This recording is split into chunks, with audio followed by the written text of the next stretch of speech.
Hello বন্ধুরা, কেমন আছেন? আশা করি ভালো আছেন। আমিও ভালো আছি।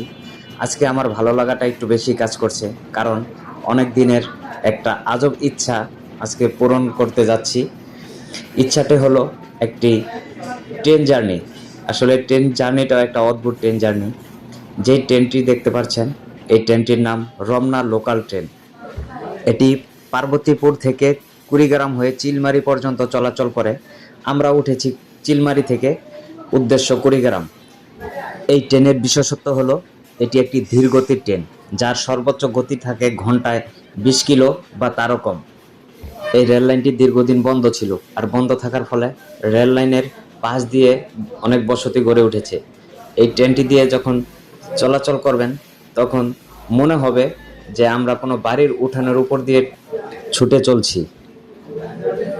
এই যে বাড়ির উঠোনে গরু বাঁধা আছে, এভাবেই এই ট্রেনটি চলে যায় কুড়িগ্রাম হয়ে পার্বতীপুর পর্যন্ত। এই যে দেখুন, কি সুন্দর বাড়ির উঠোনে লোকজন ট্রেনটিকে ফলো করছে। এই যে আমার ভাগিনাকে দেখা যাচ্ছে। এবারে আমার সফর সঙ্গী ছিল আমার ভাগিনা মনির। ছোট ছোট বাচ্চারা ট্রেন থেকে পা নামিয়ে দিচ্ছে। দেখেন, গতিটা এতটাই কম যে ট্রেন থেকে আপনি লাফ দিয়ে নেমেও পড়তে পারবেন, আবার দৌড়ে ট্রেনে উঠেও যেতে পারবেন ট্রেন চলা অবস্থায়।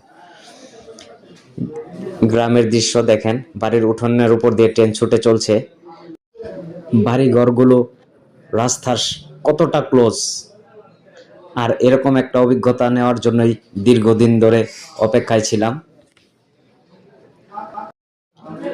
ট্রেনটি ধীরে ধীরে একটি স্টেশনে এসে থামার পর্যায়ে রয়েছে। স্টেশনে অনেক লোকজন দাঁড়িয়ে আছে ট্রেনটিতে উঠবে বলে।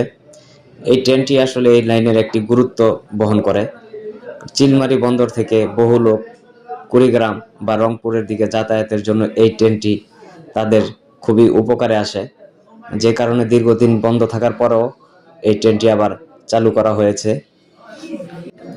যেহেতু ট্রেনটি খুব ধীর গতিতে চলে, সেহেতু এই ট্রেনে ভ্রমণ করে গ্রামের দৃশ্যগুলো, দুপাশের সিনারি খুব ভালোভাবে লক্ষ্য করা যায়।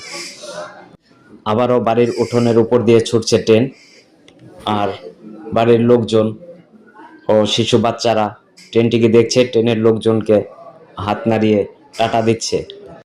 সামান্য একটি ট্রেন জার্নি হলেও এই ভ্রমণের যে আনন্দ ও অভিজ্ঞতা, এটা আমার অনেক দিন মনে থাকবে।